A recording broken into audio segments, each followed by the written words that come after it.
Okay, how's that? We good? Great. Thank you.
Subcommittee will come to order. Without objection, the chair is authorized to declare recess at any time.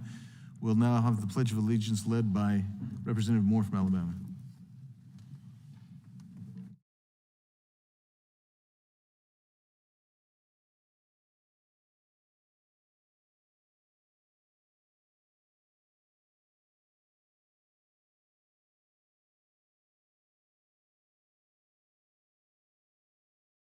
Thank you, Mr. Moore. We welcome everyone to today's hearing on organized retail crime and threats to public safety. Without objection, the gentleman from California, Mr. Swalwell, will be permitted to participate in today's hearing. And I will now recognize myself for an opening statement. I'm pleased to be here at the subcommittee hearing. I'm grateful to all the witnesses for being here. The topic before us today is a hearing titled "The Rise in Organized Retail Crime and the Threat to Public Safety." Organized retail crime is a growing threat to our retailers and their employees, our law enforcement, and our communities. The fact that we are having this hearing in some ways is very disappointing. We used to be a country that adhered to the rule of law. We used to be a country of sharing a sense of trust and respect for our fellow Americans, and that trust and respect in many respects seems to be gone. And so too is the rule of law. And when the rule of law is gone, it threatens our very freedom. 3 years ago, during the Summer of Love, our country burned and our stores were looted. Consequences seemed to have been few. Organized retail crime has become a growing problem over these past 3 years because criminals see the opportunity for profit and know they can get away with it. Lululemon, I'm not even sure how you say that. Lululemon. Yeah, Lululemon, yeah. You nailed it. And I actually think I had a relative who worked for Lululemon. But anyway, nonetheless, Lululemon CEO Calvin McDonald stood by the retailer's recent decision to fire 2 employees who tried to intervene during a theft at one of its stores. California is in the process of passing laws prohibiting retail employers from training employees to actually intervene in shoplifting and active shooters. That's their SB 553. We are coddling criminals and fanning the flames of this problem, and it's open season on our stores, and criminal syndicates are taking advantage. The National Retail Federation found that 8 in 10 retailers said the violence and aggression associated with organized retail crime incidents increased in the past year. Organized retail crime can happen in as little time as just 2 minutes. A CVS executive recently testified that organized retail crime events are reported in a CVS pharmacy store every 3 minutes. In just 2 minutes, the average professional thief targeting CVS steals $2,000 worth of goods. 2 minutes, $2,000 worth of goods. These are not cases of simple shoplifting. The Biden administration and rogue Democrat prosecutors have eroded law and order in this country, creating an environment where retail workers are terrified to go to work. The rise in organized retail crime is causing businesses to close and endangers the public. Walmart, for example, is losing $3 billion per year in U.S. revenue due to theft and is considering closing stores and increasing prices due to the severity of theft across the country. Who pays the price? Well, consumers do. Consumers are paying to cover the losses by retailers. And with Biden's historic inflation, that becomes an extra challenge, particularly for those who are poor. Let's hear how retail CEOs and others in the retail industry state the problem.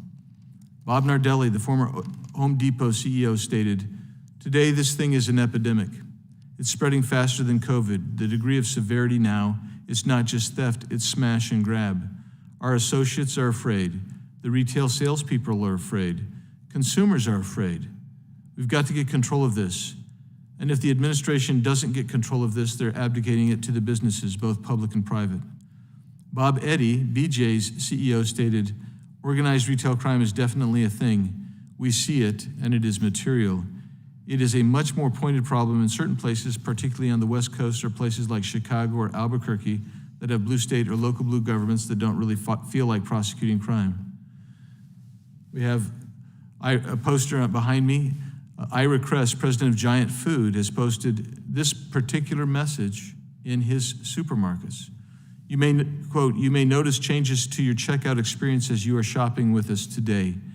Due to a significant increase in crime and theft that we and many other retailers are experiencing across our market area, we have made several changes to our operating procedures to mitigate the impact of theft to our business. We know that these changes may cause some inconvenience or be disruptive to the experience you're used to, and I assure you we are making these changes out of necessity to prioritize the safety of our associates and customers," close quote. He has further said, "To say that theft has risen tenfold in the last 5 years would not be an understatement. It has increased exponentially. The last thing I want to do is close stores, but I've got to be able to run them safely and profitably." And that's exactly what's happening. These retailers are closing stores, costing our communities jobs, and reducing Americans' access to basic commodities. Retailers are forced to raise their costs or close stores. And that's particularly true in communities that can least afford higher price of goods or scarcity of opportunity to get those goods. It is the law-abiding Americans who pay the price, not the criminals. Walmart decided to shut down 17 of its stores after CEO Doug McMillon warned that theft was the highest it's ever been around the country, including closing half of its Chicago stores, where thefts are up 25%, according to the Chicago Police Department, while robberies are up 11%. Walmart has also permanently closed stores due to retail theft in South Bend, Indiana, Milwaukee, Wisconsin, Honolulu, Hawaii, Albuquerque, New Mexico, Washington, D.C., and Atlanta, Georgia. Target has seen $400 million in lost profits in 2022 due to organized gangs of shoplifters, and has permanently closed stores in College Park, Maryland, Minneapolis, Minnesota, Philadelphia, Pennsylvania. Walgreens has closed 5 locations in crime-ridden San Francisco and others in Chicago, Houston, and Orlando. Macy's has a 3-year plan to close 125 stores, citing increases in retail crime, which has resulted in drops in profits. Best Buy is closing 20 stores a year for the same reason. Bed Bath & Beyond has identified 416 of its 1,500 stores for closure. Unfortunately, some retailers and prosecutors are more interested in protecting criminals than they are protecting their own employees. It is clear that some prosecutors and bail reform laws in Democrat-run cities and states are emboldening criminals and fueling a rise in organized retail crime. We've even heard it from our own witnesses during the violent crime field hearing we had in Manhattan earlier this year. Democrat City Councilman Robert Holden provided a grim description of everyday life in Manhattan when he said, mentally ill, homeless people verbally and physically attack people randomly on the streets and in the subway. Pharmacies lock up their products. The police officers also feel pressured to undercharge perps they arrest. This is a daily reality in New York, close quote. Criminals know they can avoid prosecution and incarceration if they stay below the felony threshold. In jurisdictions with rogue prosecutors who do not prosecute misdemeanor theft, criminals can steal just below the threshold and avoid prosecution altogether. This has been a problem in California, especially, where many jurisdictions have rogue prosecutors. In 2014, voters in California passed a law which raised the felony threshold for theft from $400 to $950 in the state. Lowering felony thresholds would not be needed if prosecutors actually prosecuted misdemeanors, and lax bail reform laws did not let criminals go free. Broken window policing does work. Instead, we are seeing lax, and in some cases, non-existent prosecution grow a new generation of criminals. The rise in organized retail crime in California comes as the California legislature is advancing a bill that would prevent retail staff from even stopping thieves from stealing inside stores. The legislation has passed the state Senate and is pending in the state assembly.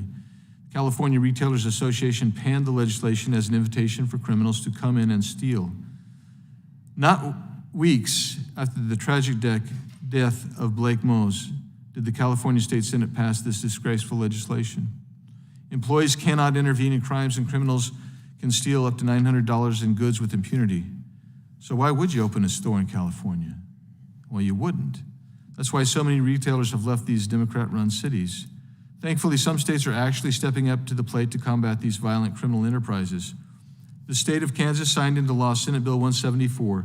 Among other provisions, the law authorizes the Kansas Attorney General's office to be the primary prosecutor in the state for crimes, such as ORC, that occur in 2 or more counties. More than 30 states have actually passed anti-ORC laws. And while I assert that this is largely a state and local issue, it is important for us to understand that these ORC cartels are crossing state lines. Federal laws that can be used in prosecution of these include 18 U.S.C. 2314, interstate transport of stolen property, 18 U.S.C. 96 RICO, and 18 U.S.C. 1956. I'm glad we have states that understand the growing threat of organized retail crime in their communities, and we're willing to hold these criminals accountable, It's time we fight back against organized retail crime. It has to be stopped. Criminals must be penalized, and prosecutors need to be held responsible for failing to protect their communities from this violent crime.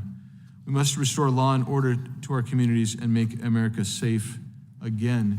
And I'm going to submit 2 letters for the record, from one from the National Retail Federation dated June 13th, 2023, talking about the rise in organized retail crime, and then also CHEP, which is a CHEP USA, in response to our notice of this hearing, and they'll be admitted without objection. So ordered.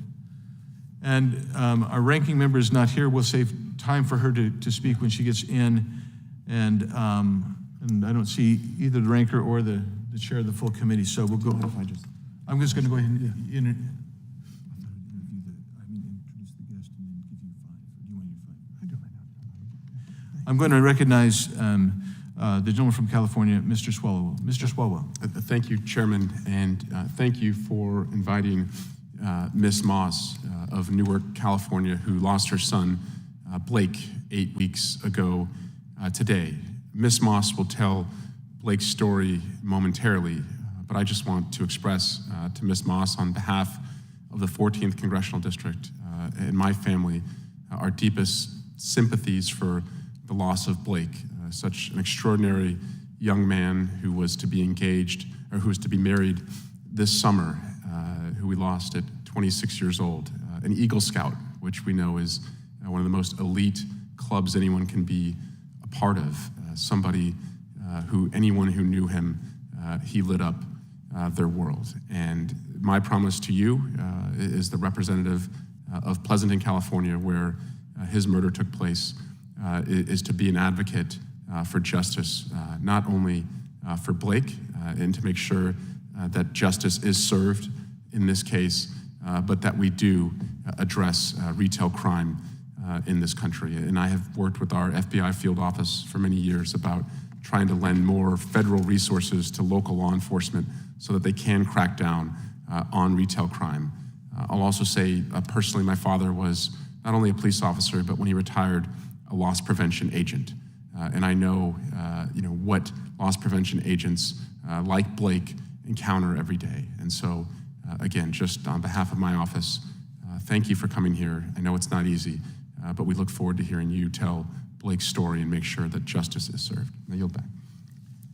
Thank you, Mr. Swalwell. Thank you for being here with us today. And again, Ms. Moss, thank you. We appreciate it so much. So I'm going to begin now by introducing our witnesses, all who were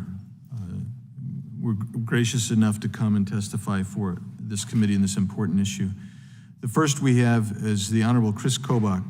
Mr. Kobach is the Attorney General of Kansas and previously served as the Secretary of State of Kansas. He graduated from Harvard University, received his JD from Yale University, and received a PhD from the University of Oxford. He clerked on the 10th Circuit Court of Appeals, taught constitutional law at the University of Missouri Kansas City School of Law, and served in the Department of Justice during the George W. Bush administration. Thank you for being here, Mr. Kobach. Ms. Laurie Moss is the mother of Blake Moss. Blake was shot and killed during an attempted shoplifting at a Home Depot just a few weeks ago. Her son was a loss prevention employee and was just 26 years old. The alleged murderer had prior convictions for theft and fled the scene with her boyfriend and toddler.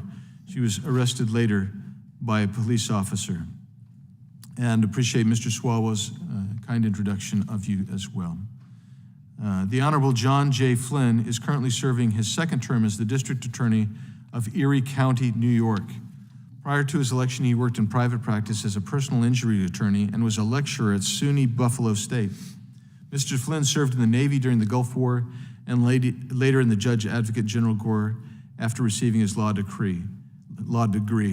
He currently serves as the president of the National District Attorneys Association. Welcome and thank you for your service, Mr. Flynn. The Honorable John Milhiser. Mr. Milhiser is the former U.S. Attorney for the Central District of Illinois. He previously served as the state's attorney for Sangamon County. Did I say that right? Sangamon? That's right. County, Illinois. Since leaving the U.S. Attorney's Office, he has founded the American Center for Law and Public Safety with other former U.S. attorneys. The center is a bipartisan organization dedicated to safeguarding the rule of law, civil liberties, and the Constitution through education, research, recruitment, and advocacy. We thank you, Mr. Milhiser, for being here. We'll now begin by asking you to please stand, and I will swear you in. If you'd each please stand and raise your right hand. Do each of you swear or affirm under penalty of perjury that the testimony you are about to give is true and correct to the best of your knowledge, information, and belief, so help you God? Let the record reflect that each of the witnesses has answered in the affirmative. Please be seated. Thank you. And please know that we have received your written records. They will, your written statements, they're all going to be made part of the record in their entirety. Therefore, we ask that you summarize your testimony in 5 minutes. And I don't know if we have a yellow and a light to let you know when you're getting to the last minute or so, but I will probably start tapping here when you have about 10 or 15 seconds to go, so you know it's time to wrap up. But thank you each, and we'll start with you, Mr. Kobach. Is your mic on? The green light is on. Oh, there we go. There we go. Thank you, Mr. Chairman, and thank you, members of the committee, for addressing this important topic. The amount of retail crime in Kansas is surprisingly high. We are among the top 10 states hit in terms of dollars stolen in organized retail crime. But we're not in the top 10 in violent crimes or gun crimes or many other categories of crimes. And the reason most law enforcement give for that is the I-70 corridor. Kansas and Missouri are both in the top 10. The other states in the top 10s are ones you'd expect, like California, Texas, Florida, some of the very large, more populous states. The I-70 corridor is a pipeline not only for organized retail crime, but also for drugs. And there's often a great deal of overlap between drugs and organized retail crime because the drug addicted are often recruited as boosters by the people who run the organized crime rings or networks. I thought I would give you some typical cases from Kansas, which I believe are typical not only of our state, but of most states where organized retail crime is an issue, which is increasingly all of the states. Recently, we saw the guilty plea of Frank Santa Maria in March 2023 in Kansas City. He owned a pawn shop, which was the hub of the organized crime network. Pawn shops are very frequently the hub of these networks. He had 4 boosters who stole merchandise for him. He then sold the stolen products on eBay pages. More than $100,000 in stolen products were sold for a total of over $3 million. Just to give you a glimpse of what his network looked like, they stole from Home Depot, Lowe's, Walmart, Target, Walgreens, and CVS. The stolen products included ink cartridges, spy point cameras, Nikon rangefinders, electric fence systems, Rogaine products, Nicorette products, over-the-counter supplements, and Crest white strips. Because the crimes were sold in both Kansas and Missouri, creating an interstate nexus, and because the amount stolen was over $250,000, which is usually the threshold these days for federal prosecutors were interested, and the case was brought in federal court. Another case in the Kansas City area, Dennis Russell pled guilty in a similar scheme. Again, a pawn shop was the hub of the organized retail crime network. 14,000 stolen items for a total of over $740,000 and sold on eBay. The types of stolen items were a little bit different. Robot vacuum cleaners, television streaming devices, and yes, textbooks. Similar network, a group of 4 to 8 boosters centered on a pawn shop. In another case, in a different case in Kansas, this one without the interstate nexus, the retail crime organization focused on a pawn shop, stealing over $200,000 from predominantly box stores. It's a fairly common pattern. So to summarize some of the commonalities, you typically see box stores being hit 2 to 3 times per week. The fence at the center is usually, or in Kansas, is usually a pawn shop, but oftentimes it's just a warehouse that's used to move the goods. Almost all of the products are sold online. Factors in the legal system that are exacerbating this problem. Number one, many of the cases do not get prosecuted. A huge number do not get prosecuted due to the lack of prosecutorial capacity at the county level. Many DAs simply have too large a stack of crimes. Non-person crimes like this get moved to the bottom of the stack, and consequently don't get prosecuted. Compounding this is a lack of prosecutorial capacity, which one of the other witnesses may be able to address at the federal level. And in our area, they have a $250,000 threshold. If you can't show that 250 grand has been stolen in your network of stores, then you're probably not going to get your case prosecuted. Investigative capacity is also limited. Police departments only have a limited number of detectives, and if you've got multiple stores getting hit multiple times each day, they don't have the capacity to investigate all of them. On top of that, there's a third problem in the courts. Many courts are setting bail too low for the criminals, much lower than they did in the past. And on top of that, bail bondsmen today are willing to accept a much lower percentage of the bail amount than they were, say, 20 or 30 years ago. As a combination of those two things, it's highly likely that the booster will be back out on the street before the end of the day. Policy recommendations in Kansas, as the chairman mentioned, we've tried to bring state prosecution to bear where more than one county is involved in a course of criminal conduct. I think the federal legislation before this committee is a very good step. I would also encourage, to the extent it's possible, U.S. attorney prosecutors to lower that threshold from $250,000. I just want to summarize by saying we've talked about the economic consequences, but there is a bigger consequence in the degradation, and that's the degradation of the rule of law. And I just want to end with a quick story. I went into a Walgreens recently and talked to a clerk, and her store is hit 2-3 times a day. And I asked her what she does, and she said, well, she finally decided to start following the boosters through the store, heckling them and harassing them against store policy. And I asked her why she did that, and she said because she can't stand what's happening to the reputation of her store and her neighborhood. She's fighting to preserve our culture where the rule of law is intact. Thank you, Mr. Kobach. Ms. Mose, Mrs. Mose, we're ready for you in your 5 minutes.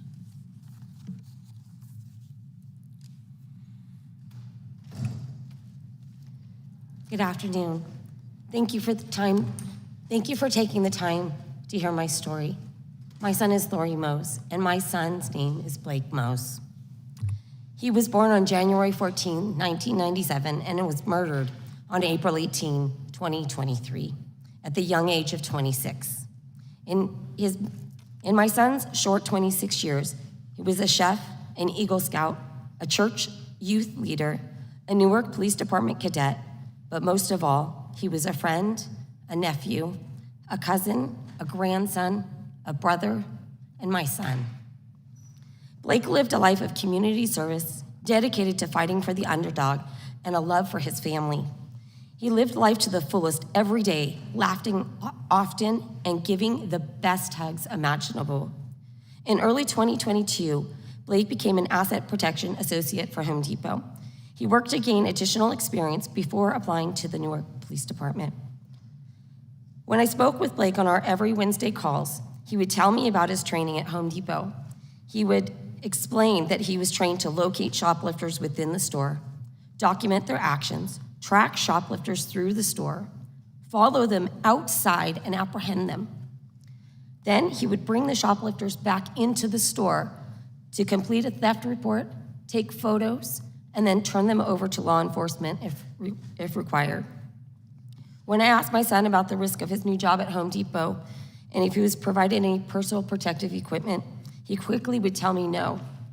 I would ask if he'd been issued any bulletproof vests, pepper spray, or safety gear, and he would again tell me no. During many of my calls, we would talk about the level of theft he experienced within Home Depot. He would tell me of the theft rings he would help gather evidence for local police departments and how excited he was to work with the officers. Blake would tell me about the many weapons he had pulled on him, including knives and guns, by shoplifters. When I asked about how he could manage to be safe, my son would tell me he could simply hide behind a post to avoid being shot or hurt.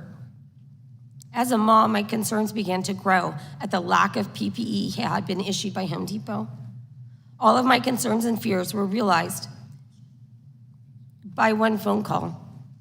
On Tuesday, April 18th, the voice over the phone declared that my son had been shot. I quickly called Eaton Medical, where he had been transported, to get an update. I spoke with the emergency room doctor, and he simply told me to come as quickly as I could. I asked if I needed to gather my family, And he said, yes. At that moment, I knew my son was dead. On April 18, 2023, 8 weeks ago today, at 2:15 Pacific Standard Time, my son was shot at close range by a shoplifter while working as an asset protection officer at Home Depot in Pleasanton, California.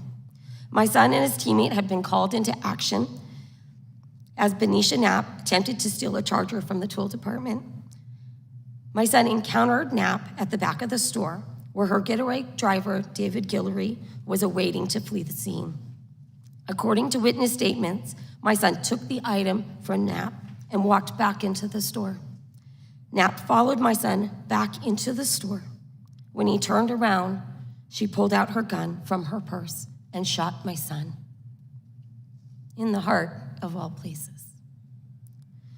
He fell face forward to the ground and dropped the item. Knapp picked up the item from his dead body and fled in the getaway car. In the days to come, I would learn that Guillory, the getaway driver, was a felon. He had served jail time for home invasion robbery, but was let go during COVID. We learned that Knapp, my son's executor, had been in and out of trouble since 1995. She was in violation of probation since 2012, but was still roaming the streets free. She also had a concealed permit that had been revoked along with her security guard card. For both Guillory and Knapp, the judicial system failed to rehabilitate them properly. The system failed to keep them accountable for their private actions, leading to the escalation in criminal behavior, leading to the shooting death of my son. The system failed because instead of rehabilitating criminals, we release them early, we do not execute proper charges in court, and we fail to seek probation violators. The system failed my son. He was asked to do a job with a small wage and a high risk, leading to his death. Home Depot failed to provide proper protective equipment to secure his safety and carry out his required duties. OSHA failed to make safety a priority for asset protection officers and mandate bulletproof vests. The system failed Blake's future self. He will never be married. He will never have a child. He will never grow old. We will never have another family photo. We will never hear his laughter or feel his hugs. I will never get to say I love you and I'm proud of you, and I'll never hear it back. What we do have is 26 wonderful years of memories that were cut too short. The failing of so many could have prevented his death. Our hope is that our story helps this committee understand the importance and the urgency for change. Thank you for your time and listening to our story. Thank you very much. Thank you for sharing that very poignant story. Thank you. Chair recognizes Mr. Flynn. Thank you, sir. Good afternoon, Chairman Biggs, members of the subcommittee. As was alluded to, my name is John Flynn, and I'm the elected district attorney of Erie County, New York.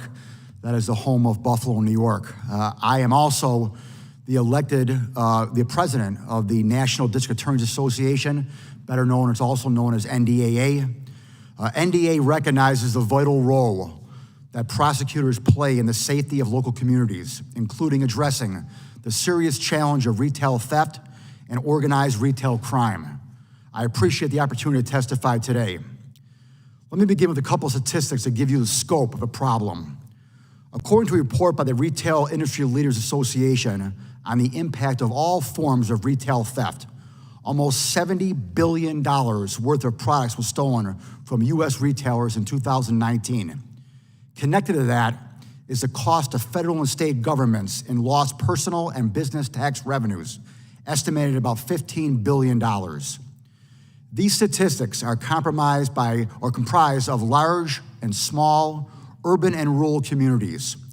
Organized retail crime and retail theft are equal opportunity destroyers of communities and must be addressed to ensure healthy and vibrant communities. We have to differentiate, though, between the two and break down the types of defendants as seen by law enforcement and prosecutors. In my county, of almost 1 million people, we see mainly three categories. First are the organized crime syndicates, the Russian crime syndicates, the mafia, the Mexican cartels, and other highly sophisticated gangs and other transnational rings. The second group I would characterize as loosely affiliated group affiliations, individuals, groups of 4 to 5 individuals that get together and steal merchandise. The third category I would call just the random individuals, those who commit theft for personal use. This category often involves a single individual who is suffering from a substance abuse disorder, mental illness, is homeless, or has economic challenges. Overall, we are seeing the vast majority of activity in my community, and when I talk to most local prosecutors, in the second and third categories of defendants. However, it's important to note that the first group of defendants very much exist. Both retail theft and organized retail crime have a negative impact on communities. Unfortunately, it sometimes involves violence as well as damage to storefronts and other property. That's on top of the economic loss, which then adds to the burden faced by consumers. I think we can all agree that this has to change. The approach must be targeted and must be tailored as opposed to a one-size-fits-all strategy. We must address the issue holistically. For those individuals who steal for their own personal use, they may need services like alcohol, drug, or mental health treatment. For more sophisticated operations, particularly involving repeat offenders, a more law and order approach is needed, such as incarceration. Each category of defendant, and even each individual within the categories, must be treated differently depending on the circumstances and facts of each case. It is also important to understand who is generally handling these cases and these categories as defendants. The first category of organized criminal groups is handled primarily by the federal government through agencies like the Homeland Security Investigations and U.S. Attorney's offices acting through the Department of Justice. This is particularly important when criminals cross state lines or even international borders. The second and third category defendants are local in nature, and I believe should be handled by local law enforcement and my district attorney prosecutory agencies. That requires law enforcement and prosecutors to step up and acknowledge the serious nature of these crimes and their impact on communities. Just last week, my office prosecuted a habitual offender for retail theft after being banned from several stores. He was given 6 years in prison. And this individual continued to steal even when picked up on an outstanding warrant. The bottom line is that shoplifting is not a victimless crime. We should not tolerate these thefts and should hold offenders accountable for their crimes. I appreciate the opportunity to speak with you about these important and complex issues. NDA stands ready to assist as we look for ways to tackle organized retail crime and retail theft that threatens the vibrancy of our communities. Thank you, Mr. Flynn. Mr. Milhiser. Thank you, Chair Biggs, and distinguished members of the committee. Thank you very much for the opportunity to address you on this important topic, the rise in organized retail crime and the corresponding threat to public safety. I've spent the majority of my career as a state and federal prosecutor, working on these very issues, and the main overriding issue of public safety and safe communities. My name is John Milhiser, and from 2018 to 2021, I served as the United States Attorney for the Central District of Illinois. Prior to that, from 2010 to 2018, I served as the state's attorney or local DA for Sangamon County, Illinois, of which I was a member of the NDAA, which DA Flynn is the president of. And in both positions, my goal was the same, to work each day to make my community safer. And that should be the goal of every prosecutor in this country, and I'm not sure it is. At the outset, I recognize that this is a congressional hearing, and as a former U.S. attorney, I'm fully aware that federal prosecutors and federal law enforcement agencies can be important partners in investigating and prosecuting organized crime.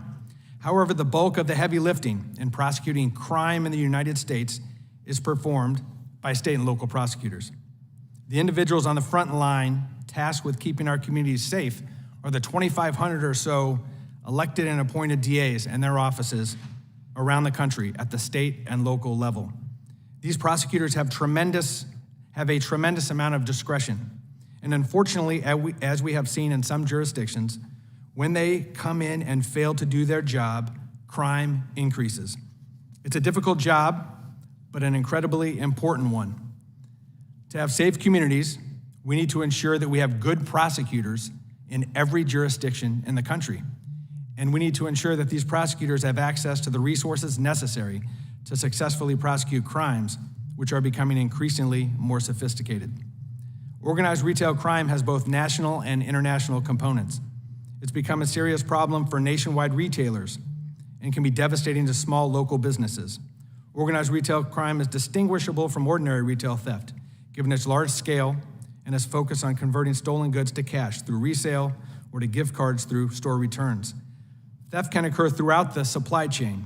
Organized retail theft drives up costs, requires diversion of already scarce resources, results in lost tax revenue, and significantly puts individuals at risk. To successfully combat this worsening trend, we need tools for law enforcement and local prosecutors. And we need local prosecutors committed to preserving the rule of law and protecting the public. During my time as U.S. Attorney and State's Attorney, I participated in a number of topic-specific task forces, which included state and federal prosecutors, law enforcement, and relevant government and private agencies. Coordination is key in dismantling criminal enterprises, whether it be human trafficking, illegal drugs, or organized retail theft. For example, while most crimes are prosecuted locally, the federal government is uniquely positioned to investigate online, multi-jurisdictional resale of stolen goods. Additionally, there is legislation being considered here on Capitol Hill that could help, including broadening the scope of cases in which the U.S. Attorney's offices can be involved and federal charges can be filed, and utilizing federal asset forfeiture to take away the proceeds from organized retail crime and to disrupt operations. When considering the increase in organized retail theft, one must examine the rise in crime in general and how to address the overall problem. We need federal authorities to provide resources, expertise, and partnerships. But at the end of the day, we need local prosecutors to step up and do their jobs. Earlier this year, I, along with several other former U.S. attorneys from around the country, formed a bipartisan organization to address this very issue called the American Center for Law and Public Safety. We identified 5 core principles needed by responsible prosecutors around the country in order to be effective. These are: prioritize public safety. You think that would be a given, but it's not for some prosecutors when they come in. Number 2, respect for the rule of law. Some prosecutors come in and they say, you know what? I don't care what the legislature says. I'm going to go ahead and not follow what they say, and I'm going to not charge certain offenses that are on the books. Support victims' rights. They're often forgotten in the equation, but the victims of these offenses. Collaboration with law enforcement. They are a part of the answer, not the problem. And support post-sentence reentry, which good prosecutors, responsible prosecutors know that, because these folks that are locked up, 99% of them are going to get out. If they go right back to that same environment that they were in, we're silly to think they're going to change their behavior. So we need to put them in the best position to not reoffend. Being a modern-day prosecutor is a difficult job, dealing with limited resources, but it's a vitally important job. And a prosecutor's most important duty is to protect the public. Working together, we can achieve the goal of safe communities and allow individuals and businesses to prosper. Thank you for this opportunity and for raising awareness on this issue. I look forward to answering your questions. Thank you, Chair. Thank you, Mr. Milhiser. Chair recognizes the gentleman from Wisconsin for his 5 minutes. Thank you, Mr. Chairman. Mr. Kobach, do you think the lawlessness we're seeing in our country, and we are seeing it over the last number of years, and the defund the police movement, this lack of respect for law enforcement, do you think this has contributed to what we're seeing here? I do, sir. And there's, at the end of my comments, I briefly noted on this, there's a cultural element here too. It's a lack of respect for the rule of law, and it gets to a point in certain areas where people feel like shoplifting is accepted or at least tolerated, or nothing's being done about it. And there's also a subculture among the boosters and among people who may not be part of organized retail crime networks, but nevertheless shoplift for personal reasons. And there are communities on Reddit where they routinely talk about sharing strategies for crime, for different stores, and how to hit different types of stores differently and what the policies are. And so there is definitely a shift in the culture of certain communities in geographically where the organized retail crime is hitting, and I think that's a problem. And it's more than just stores being hit and a lack of prosecution. It's being accepted in some quarters, and so I think by taking action, we also restore the rule of law in a sort of cultural sense, both for the communities and for the entire country. Ms. Mose, you commented about there perhaps should be some additional safety requirements put in place for people like your son who's in a job like he's doing. You live in California. We're certainly seeing what is happening in California where legislature is basically endorsing crime and with some of their public policy actions. Do you agree with the characterization that Mr. Kobach just laid out? I only involved myself in this instance with my son's passing, unfortunately, and so defunding police and things of that, those are not my expertise. I just know how my son passed and what I'm fighting for in my own community. Thank you for that. So I'd share a story. I think, Mr. Milhiser, you laid it out quite well there. I have spoken repeatedly in this committee in regards to the district attorney down in Milwaukee County who has accepted this lawlessness in his county. There's a story here that there's a serial retail thief stolen thousands of power tools 14 times from various Home Depot stores throughout the area since August of 2021. Yet the Milwaukee County District Attorney has not charged any of those instances.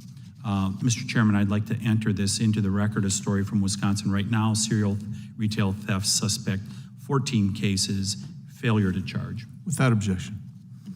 And if you'll remember, it's that same district attorney that let Darrell Brooks out on $1,000 bail. He was a serial recidivist, including violent crimes. He was the perpetrator of the Waukesha Christmas Day parade from, what was that, a year and a half ago? Free on $1,000 bail. 6 people were killed when he drove his automobile through that parade. I believe there were about 60 people that were injured. This is the kind of thing that's happening around America where we have these prosecutors that are doing things like that.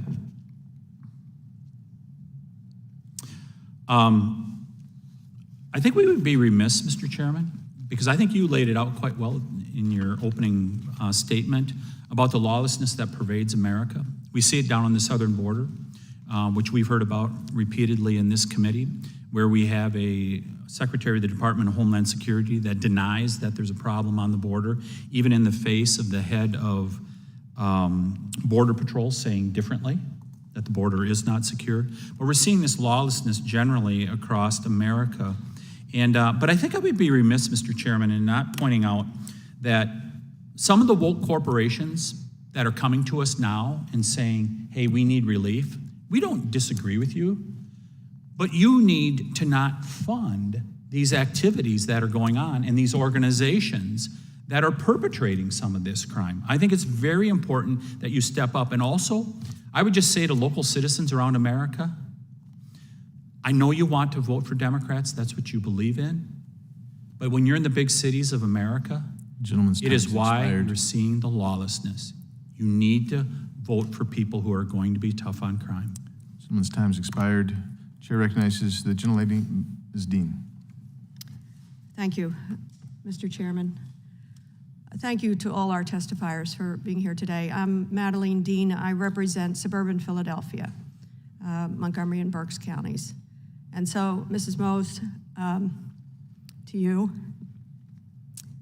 thank you for your courage to come here today, to tell your story, to tell Blake's story. It is heartbreaking, it's crushing to hear something like that, which should have been abundantly preventable, happen to your beautiful 26-year-old young man.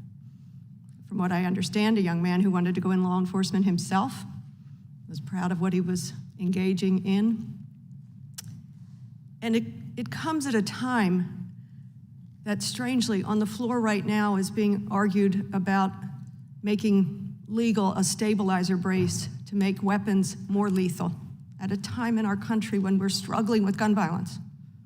It comes at a time when we can't get the majority party to do anything around gun violence. Thoughts and prayers is all they do. I want you to know that there are many of us here who are fighting to make sure that the kind of person who shot your son does not possess a weapon. We have laws. She was a prohibited purchaser. We have to make sure we do better by our children.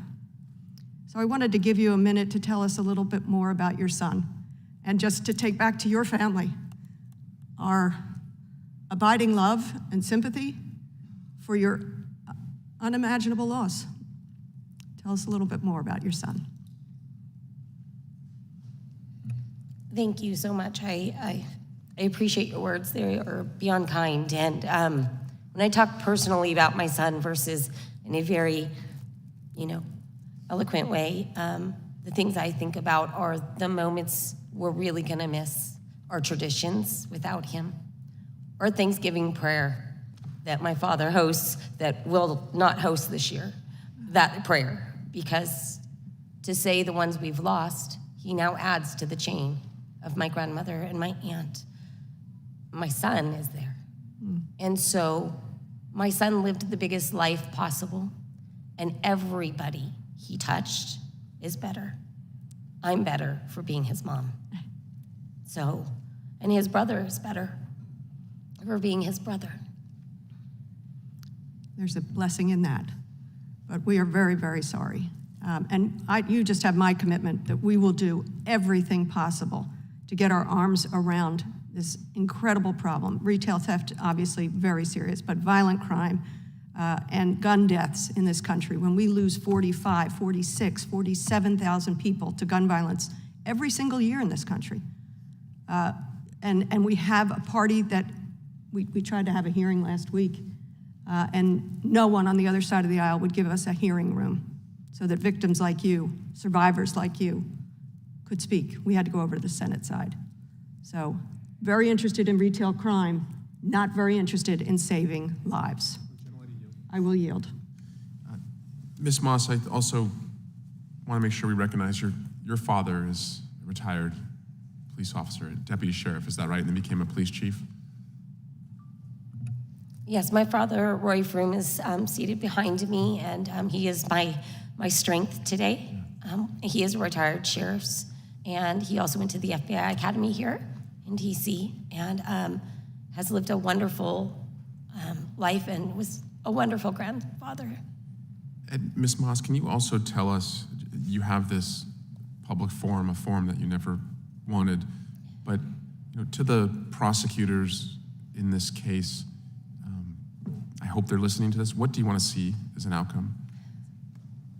We should be charging this case appropriately, and we should be charging the case based on facts and not on personal opinion or personal agenda.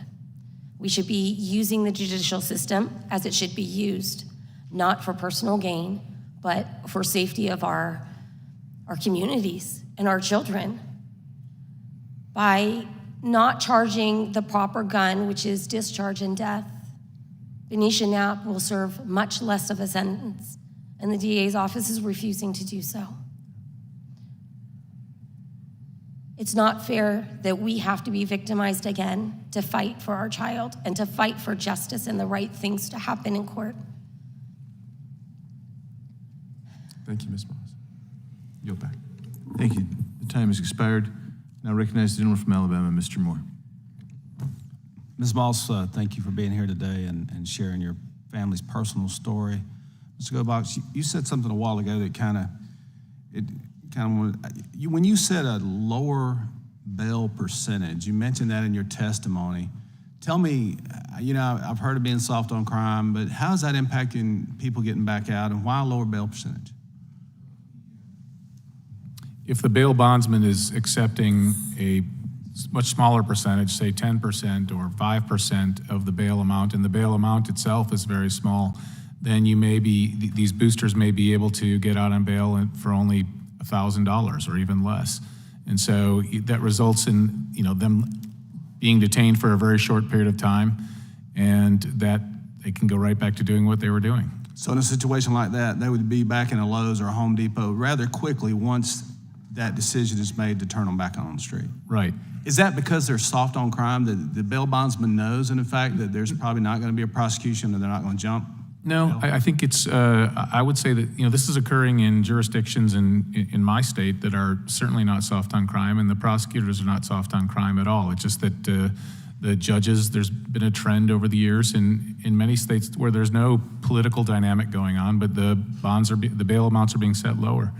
And, I think that's something that legislatively the legislators in Kansas may need to address. But it's one of many factors that is causing a lack of prosecution, or in this case, a lack of detention. Gotcha. How is your office working to toughen federal and state laws to stop these gangs from stealing in different jurisdictions and then stealing just enough to stay below that felony threshold? What are you doing in that respect? Yeah, so they typically, in Kansas, the felony threshold's at 1,000, so you'll typically see them stealing 900 or so in any given criminal event.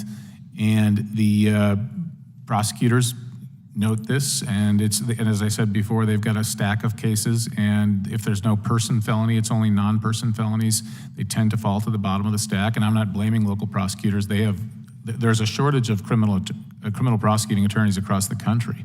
In my office, at the State Attorney General's office, we're having difficulty hiring to fill all the vacancies we have. But we do have capacity, and that's why in our state legislation that was recently adopted, we have primary prosecution authority if the case involves more than one county, which typically is the case in these organized retail crime networks. So we'll be bringing state resources to bear when that law takes effect on July 1st. Good. Thank you.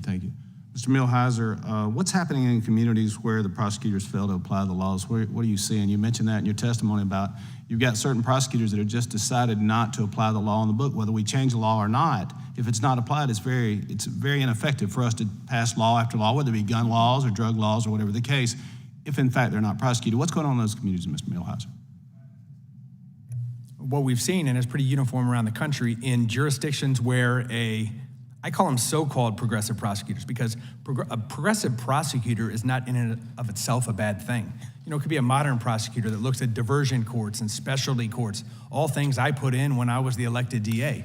Those are fine, but as prosecutors, when they come in with some other agenda, sort of these politically driven extremists that have done nothing but degrade the quality of the criminal justice system around the country in the communities that they serve. And I think what you see is crime goes up. Businesses leave. We see what's happening in San Francisco. Now, they recalled that DA last year. In St. Louis, that's another one with the circuit attorney, Kim Gardner, who recently before she resigned, a judge called her office a rudderless ship of chaos. Now, I've run prosecutor's office. You don't want to have a judge call your office that. But she not only had this political agenda, but she was inept and could not run an office. In Chicago, the same thing with Kim Foxx, who was a progressive prosecutor, so-called progressive, again, because they just decide, hey, I'm going to raise the thresholds. I'm not going to prosecute these cases. And people come in, they don't file charges, they get right back out on the street. I think the Chicago Police Department called it catch and release. But you see this in cities around the country when crimes are not prosecuted and there's no accountability, those criminals know it. And they're right back out to deadly consequences. And it's seen all around the country. And the word gets around pretty quick, I understand, in communities where we're not prosecuting crimes, whether it's organized or just community, the word travels pretty quickly in those communities, and crime just kind of runs rampant. Is that what we're seeing? Very much so. So let's take Illinois, for example. So you have Cook County, where you have Kim Foxx was the state's attorney, did a poor job of prosecuting cases. Will County, Jim Glasgow, Democrat, good prosecutor. DuPage County, Republican, Bob Berlin, good prosecutor. So those border Cook County. So those defendants know it. They know it. There was a carjacking last year. Thankfully, that carjacking person was arrested in Will County, where he was prosecuted and locked up. If that same case had happened in Cook County, the person would have been released the next day. So it's those jurisdictions that are incredibly dangerous. Thank you, Mr. Milhiser. I'm out of time. I yield back, Mr. Chairman. Thank you. The chair recognizes the ranking member, the distinguished lady from Houston, Texas, Ms. Lee, Ms. Jackson Lee. Thank you for your courtesies, and let me thank Congresswoman Dean for her questioning, and certainly to Congressman Swalwell and to his constituent for his leadership, persistent leadership in assuring justice for you. And I'm very appreciative of his presence here and as well his assistance in kind of the ranking member capacity. So thank you so very much for your leadership on this issue. And I think we all want justice for anyone that has been in the midst of a heinous crime that has generated in the loss of life. We want to come here today and fully appreciate what we're dealing with. So I want to thank the gentleman from Arizona for yielding to me for my opening statement, which I will try to summarize and come back again for questions. But we're here today to deal with the issue of retail crime. Recently, retailers and industry advocates have sounded the alarm, expressing concern that organized retail crime has become a significant threat to the retail industry. This criminal activity involves groups of individuals who operate in well-coordinated manner to steal goods or defraud retailers and resell stolen items for economic gain. Mr. Biggs, Congressman Biggs, just last week, I spoke to the mobile phone store owners. Most of those stores are ground floor.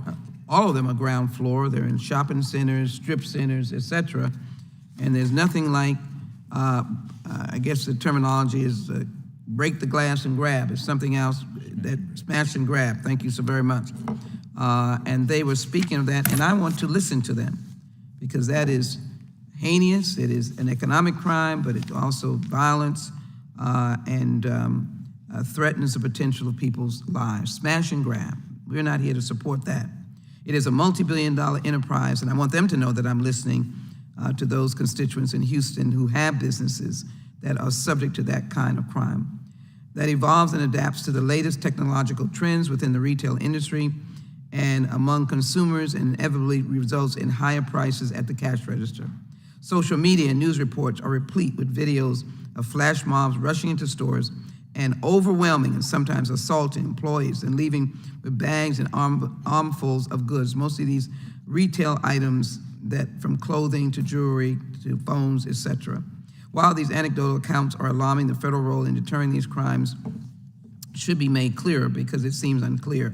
The federal government has been long recognized the problem and taken steps to combat organized retail crime and protect store employees, customers, and communities.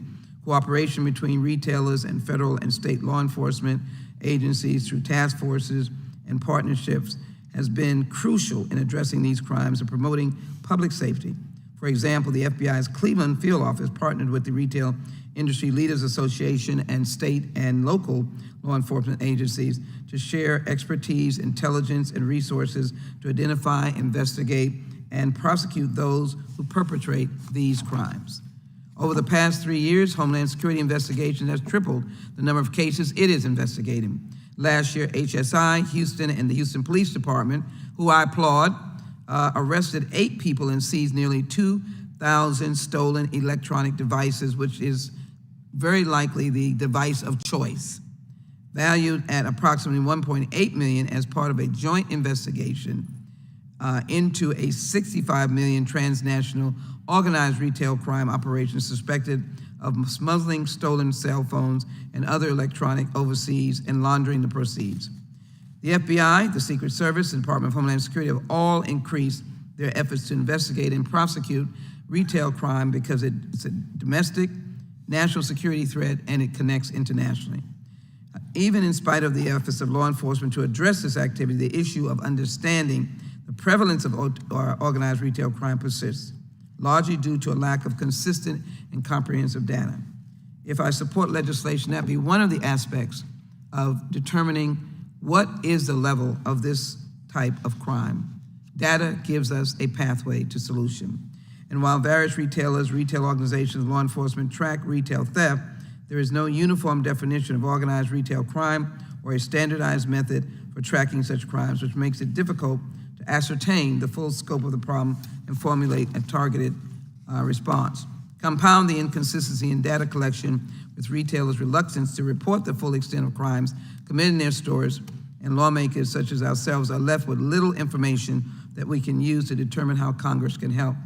If we can get sort of the relief from insurance rates going up or people not wanting to come to your store to these retailers so we can gather data, that might be a good step forward in getting the information we need. Moreover, the anonymous nature of the internet has made it easier for criminals to coordinate their activities and resell their ill-gotten merchandise. But monitoring online activity can be complicated. Not all transactions can be traced, making it even harder to understand the prevalence of organized retail crime as it occurs. Last Congress, we were able to pass the Informed Consumers Act, which takes effect this month. That's good news. That law will add more transparency to online transactions by requiring online marketplaces to collect, verify, and disclose certain information from high-volume sellers and provides consumers with means to report suspicious activities. Despite there being no representative from the retailers present today, I hope our witnesses have been able to, because you've already been testifying, to help us determine whether there's more that the federal government can do to combat organized retail crime, and certainly to prevent the hardship of this mother who has experienced a terrible crisis and devastating act in her life. I expect that they will be able to explain, or have been able to explain, their vision for increased federal involvement, and I hope members have secured that information from them. While there are those who have advocated for federal organized crime statute, many in law enforcement argue that existing tools are sufficient. We will keep looking at this to combat these crimes. When considering the creation of new federal offenses, we should be both thoughtful and careful, particularly if there are statutes already available to prosecute the conduct in question. Bearing that in mind, although federal law does not explicitly criminalize retail theft, the transportation of stolen goods across state lines, the sale or receipt of stolen goods, money laundering, conspiracy, all of which are components of organized retail crime and are all currently prohibited by federal law. Enforcement is certainly a key. Catching these bad guys and ladies is certainly important. Hopefully today's hearing has been able to determine and will continue to what the impediments to investigating and prosecuting organized retail crime are due more to a lack of resources than a need for additional prosecutorial tools. And so I look forward to listening to the witnesses' answers so that we can be as effective as possible. And yes, when it comes to the dastardly act of someone losing their life, that they'd never have that happen to a mother or family again. We know there is petty shoplifting, but we know that there is this thing called violent crime that hurts everyone. With that, Mr. Chairman, I yield back. Thank you. With that, Chair recognizes the gentleman from California, Mr. Kiley.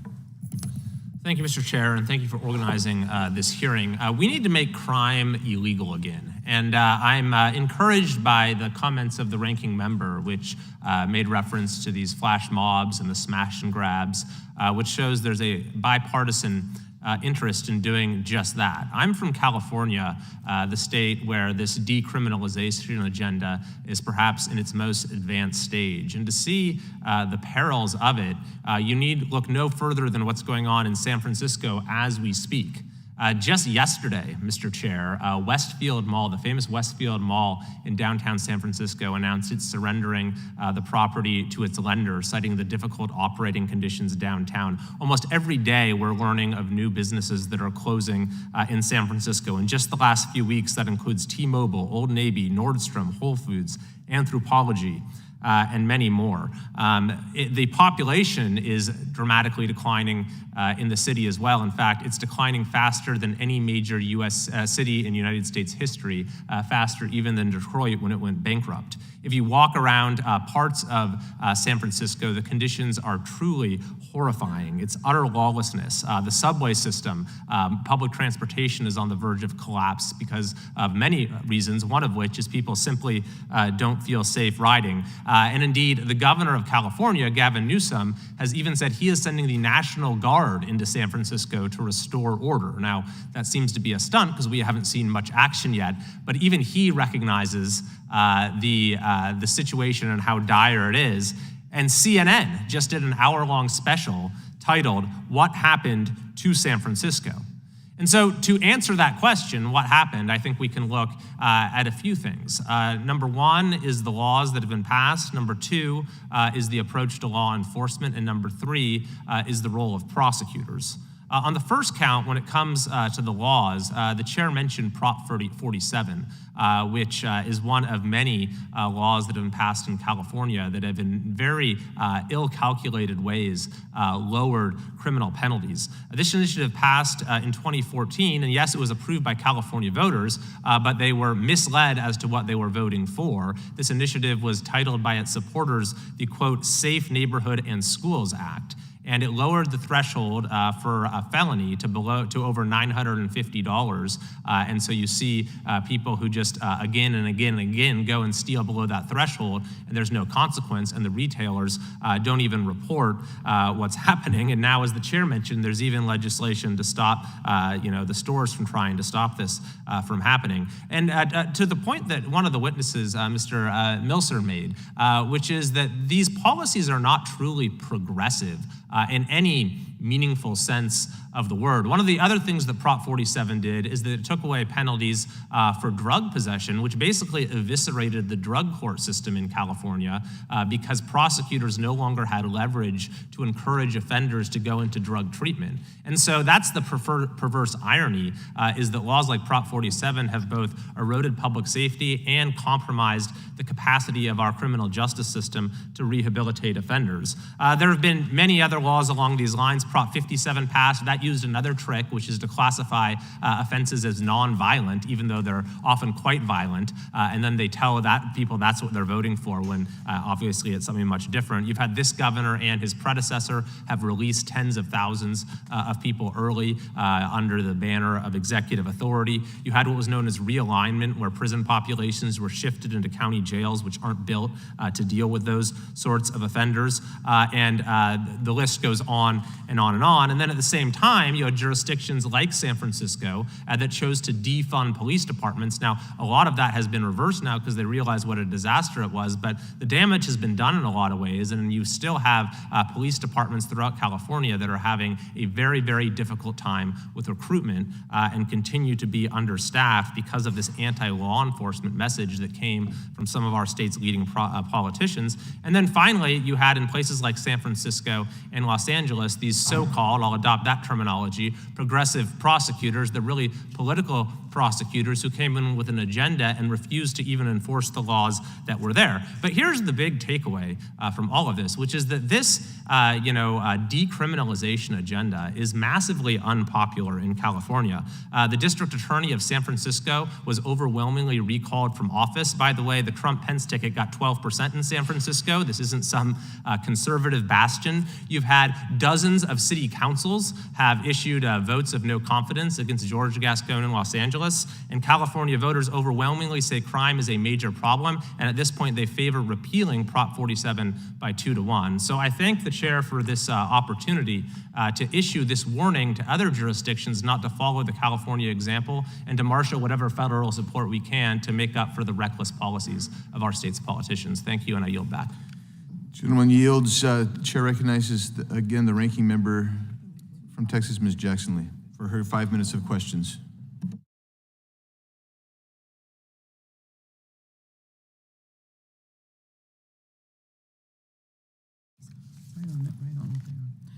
Thank you, Mr. Chairman. I appreciate it. And thank the gentleman from California for giving us an overview. I think my statement was very clear. We've got to find a way to pinpoint just what the extent, damage, violence of retail crime, organized crime, And I think it's very important that we give local police the authority and we give them the ability to distinguish against a homeless person, teenager, somebody who's come into a retail place for one item or teenagers, so that we can focus our resources on keying in to saving lives when violent acts generate, and also to really quash this kind of retail crime. We've got to get our hands around it. So, Mr. Flynn, if you would help me out, there's a study conducted by the National Retail Federation that found that boosters use money earned from retail theft to meet their basic needs or to support a drug habit. Please tell us more about the Vibrant Communities Initiative, and then how will this program prevent vulnerable people from falling prey to organized retail crime recruiters, almost like human trafficking, where the folk are not prostitutes, but they fall victim to being recruited by human traffickers to be prostitutes. Even just recently in my community at a high school. So would you help us with that, please? Yes, ma'am. So what you see a lot of times that you alluded to are individuals who get caught up in, as I characterized before, some of these loosely affiliated groups. So you may have a drug dealer or an individual who is involved in human trafficking, and then that individual may have, a stable of 4 or 5 people who are indeed drug addicts, or women who are caught up in sex trafficking, who they use as boosters to go out and steal in stores. And so, the individuals who are the perpetrators of the crime, who are actually in the stores, are in fact individuals who need help. They have a drug problem, they have a substance abuse problem, they have an alcohol problem, even sometimes a mental illness. And so, we obviously want to help them out, but at the same time, if there is an individual who is using them to go out in the stores, that person needs to be held accountable, obviously, and looked at in a different manner. So the initiative is holistic in the sense that we're trying to identify who the players are, what their roles are in the crime, and give services, and as Mr. Milhiser mentioned, diversion programs to those who need it, but at the same time, hold people accountable who need to be held accountable. Very quick, my time is, I probably shouldn't acknowledge that to the chairman, but let me quickly, let me quickly go to understanding how we distinguish the shoplifting persons, not indicating that is not bad, from organized crime, that number one. And is there a way that local law enforcement and the state can collaborate with federal law enforcement on these big organized circumstances? So start first with the shoplifting and organized retail crime, both bad, but that's getting a loaf of bread in the old days and something else. It's certainly not coming in with a gun and killing an innocent person, such as Ms. Mose, is that pronounced? Ms. Mose has experienced, which is dastardly and horrific. So the only way that we can ascertain whether or not there is a higher up, let's use that phrase there as an example, is if one of the perpetrators talks. If a defense lawyer comes to me and says, hey, my client got picked up for, stealing $100 worth of stuff, and, they want to cooperate now and talk about who the higher ups are, then we find out. And then we can also find out through other investigative tools, but unless we get some type of intelligence or cooperation from, the boosters, it's difficult to work our way up the food chain. But are you able to tell between shoplifting and Gentlemen, organized? these times expired. Yes, we are able to tell from an individual who's just using it for their own personal needs, or if they are taking the merchandise and then giving it to someone, or themselves sometimes putting it online for resale. We can't tell a lot of times. All right, Mr. Chairman, I do yield, but I will have some articles to submit and maybe one more question. I yield back, Mr. Chairman. Mr. Fry from South Carolina. Thank you, Mr. Chairman, for having this hearing today. To our witnesses, thank you, Ms. Mose. I'm always struck when we have people who are victims in crime, just in general, who come to this committee, who testify. It's incredibly brave of you to be here. We appreciate it. And thank you for sharing your son's story with us. We find ourselves in this perplexing situation since I've been here in 6 months, that we are constantly looking at, whether it's New York, whether it's Washington, D.C. in the Oversight Committee. We are talking about, and the attorneys on the panel talked about this pretty easily, the inability of district attorneys to prosecute crimes and enforce the laws that are on the books.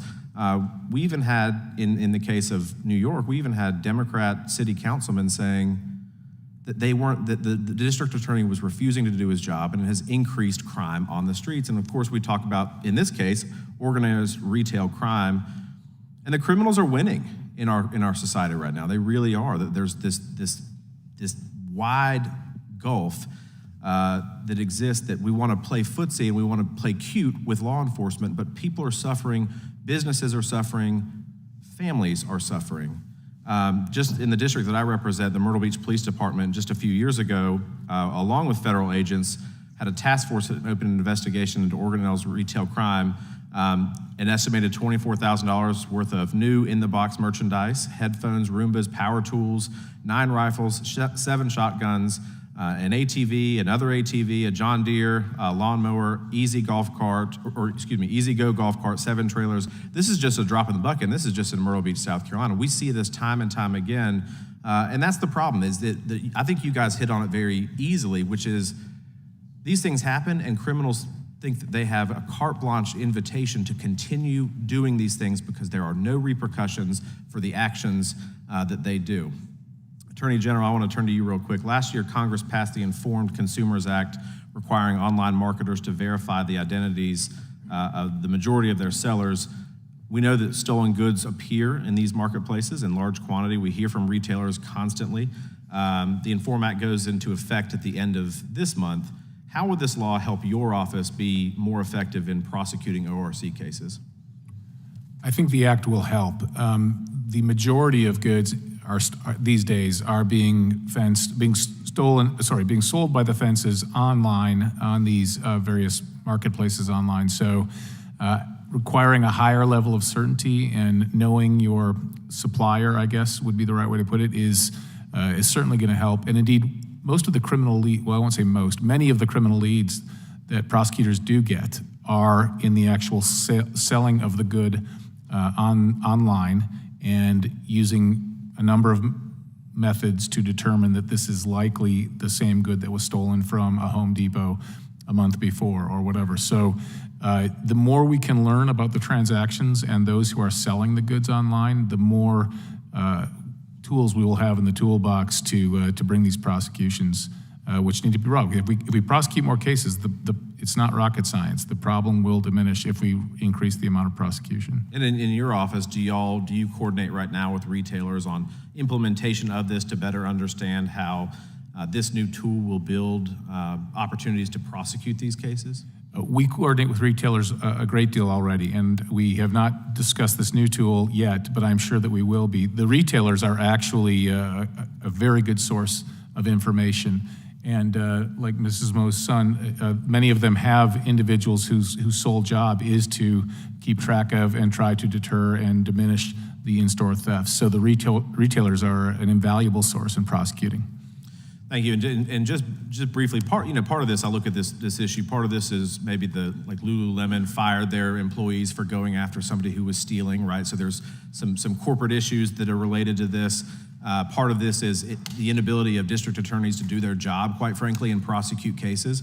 But the task that we have, at least in Congress, is there, would it be helpful to have a federal partner prosecute these cases across interstate lines? And I'll leave that Attorney General or to the other lawyers on the panel. Yeah, I mentioned something about that point. I think we have to bring the maximum number of prosecutors to bear, period.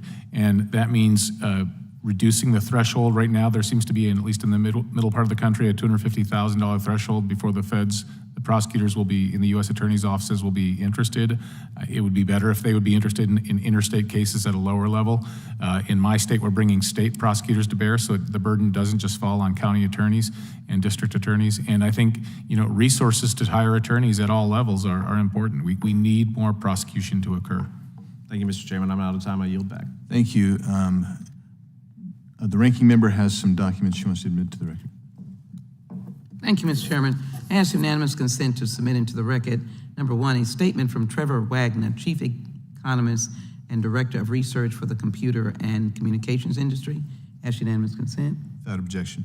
And number two, a September 23, 2021 article from The Atlantic entitled "The Great Shoplifting Freakout. Why Is It So Hard to Figure Out If America's Enormous Surge in Theft Is Real."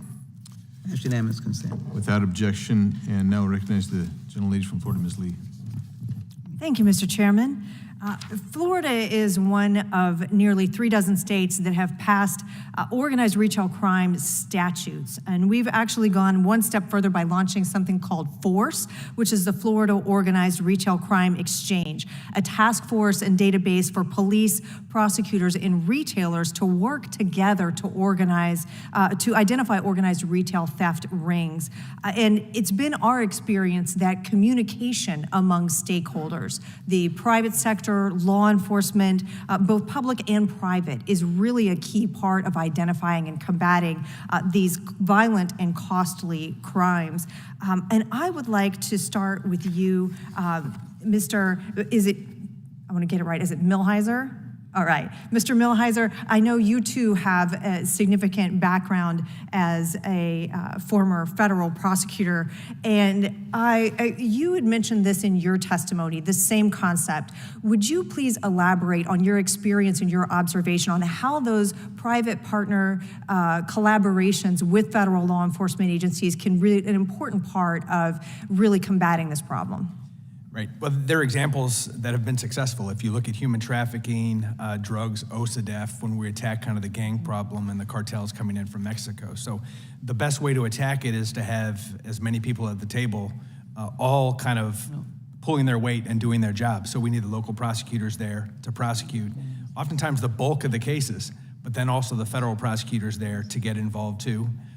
Federal law enforcement oftentimes can help with the kind of technical aspects of these cases. If they're crossing state lines, using computers, oftentimes out of the country. These are international operations. So you have the Secret Service and the FBI, and you have these other federal law enforcement agencies that can use their expertise, and everyone working together collaboratively is the best way to attack the problem. But the only way it works is if everyone does their job and every part of the person there. The feds have to say, yeah, we'll sit at the table and we'll actually file charges. I spent a long time, and I would guess Mr. Flynn has this problem sometimes too. So working with the feds on cases, sometimes they're like, hey, we're too busy, we don't want to file that. No, you're going to file that because it's going to help and what is best for the community. So everyone has to get together and sit down, and how can we best attack the problem? Everybody has to carry their weight and do their job. And now you just touched on something that's very important there, the collaboration between those federal law enforcement resources, but also local, and the important role of working together. Would you describe for us the role of local law enforcement in that process? We've got the feds at the table, they're providing expertise and resources. Describe for us the role, though, of the local on-the-ground law enforcement as well. Well, 100%, they are a big part of the equation. When you look at law enforcement around the country, 85% of it is state and local and tribal. So the federal law enforcement is a small part of law enforcement in general in this country. So those local individuals have to be used. For a long time, I was a state court prosecutor and worked with those local sheriffs, worked with the local police to help identify those criminals, help bring them to justice, help prosecute cases. So they play an integral part, and it cannot be law enforcement in their silos, whether it be FBI or DEA in their silo, sheriffs, police in their silo. They have to be talking, they have to be coordinating to best attack the problem. And so on that subject, in the event that local law enforcement, whether it is a local district attorney, a local police chief, in the event that one of the individuals who should be at that table and part of that collaboration decides not to do their job, whether it is one of these soft on crime policies, a decision not to prosecute certain offenses, how does that affect the overall effectiveness of combating criminal activity in our communities? Well, it has a negative effect. I mean, when you don't have everybody pulling their weight and doing their job, especially the local prosecutor. So if the local prosecutor is not willing to prosecute these cases, not willing to do their part, it has a negative effect. And I guess then the next question is, what do we do about that? I think one thing we do is call those prosecutors out. Now, it's difficult, obviously, in this forum, but it's for the community to become aware of it. You know, I mentioned during my testimony an organization I started, the American Center for Law and Public Safety, with U.S. attorneys from around the country. We have law enforcement, local prosecutors to do this very thing, to educate the public on what is a good prosecutor, what is needed, how can we have safe communities, and to call out those bad prosecutors. Because I think people for years took for granted that their local prosecutor was going to do their job and prosecute cases, and all of a sudden they didn't. Crime increased, and they're like, oh my gosh, what happened? So we need to educate the public on what is a good prosecutor and assist those with resources. That's where the federal government can come into play. You know, there's often scarce resources for local prosecutors. They can assist in that way. All right. Thank you, sir. Mr. Chairman, I yield back. Thank you. And I'm going to allow the ranking member to recognize her for one question, but I know her, and she's capable of asking what we call in the trade a compound question. Or a running. Yeah. So I'm trusting her that it's just one question. It is. Right. Thank you, Madam. We thank you to the chairman for your kindness. Attorney General Kobach, am I getting that close to pronunciation, sir? Kobach, yeah. Thank you so very much. I've studied this issue because the chairman was kind enough to bring it to our attention. So we found a recent workshop on crime trends in Kansas, Wichita, with your police chief, Joe Sullivan, that said that among larger national chains, Wichita ranks among the worst for retail theft. He went on to say that getting these people into treatment would have an unbelievable impact on organized retail theft, because I think it ties into what Mr. Flynn has said, because the vast majority of the thieves, they're like, you know, agents, workers, commit these crimes to sell the stolen items and buy drugs or get them to their handler. So do you agree with Chief Sullivan's assessment? While this is not the only answer, could we not reduce the prevalence of these crimes by addressing, as a component, the current public health crisis of drug addiction? So these people are used, I say mules. I mean, there's a lot of terminology to utilize in this instance. Mr. Yeah, General? I do agree with what the Wichita Police Chief said. The boosters who are drug addicted are recruited so they can support their habits. They're recruited by the fences, at least in Kansas, who tend to be the ones who are organizing these retail crime networks. They're given assignments by the fence, what to go steal next, where to steal it. And they are used as mules, as you can also use that analogy, in these networks. So certainly, if there are fewer drug-addicted people recruitable, then that would reduce the total pool of recruits to be boosters. Although I don't think that alone would solve the problem, but it certainly would be a component of the problem. Well, we certainly want to get rid of the fences for sure. Yeah. You know, thank you so very much. Thank you. I yield back. Thank you. Thank you, Ms. Jackson Lee. I'll recognize myself for 5 minutes of questioning. Ms. Mose, again, thank you for coming in and sharing your son's story and his life with us, and bringing your father with you as well.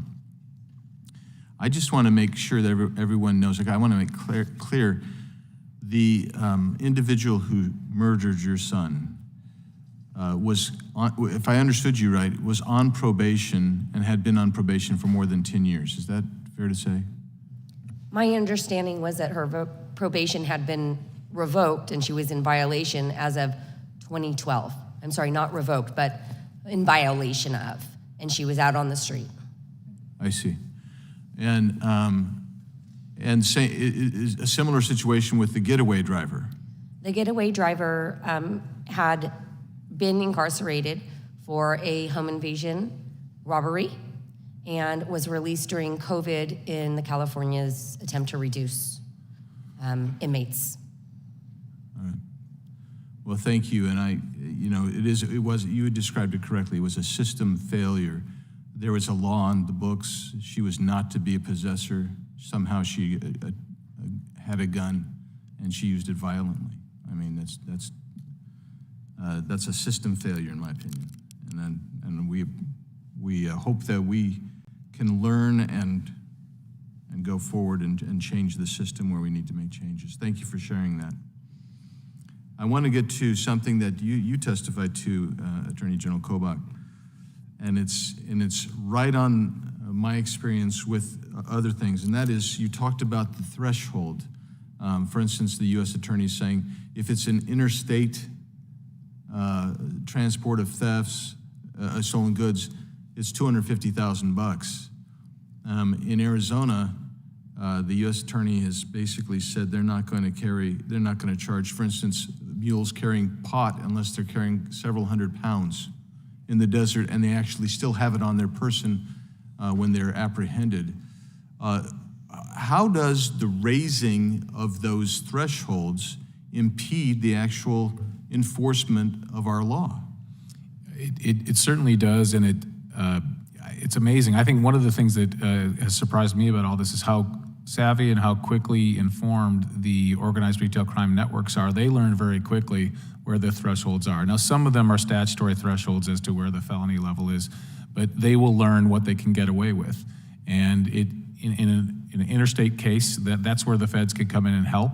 As I mentioned, there's a lack of prosecutorial resources generally, and if we can get the feds involved in a lower level, that would greatly increase our resources. And even looking within the state, like in Kansas, where we're looking where we can help, the local prosecutors, they have a huge pile of cases and a lack of resources to address those cases, and they may not recognize, and this is where Ms. Lee's question is particularly important. They may not have enough information to recognize that the 2 thefts at this Home Depot were committed by the same network that in the neighboring county did 5 thefts at a Lowe's and a Walmart, et cetera.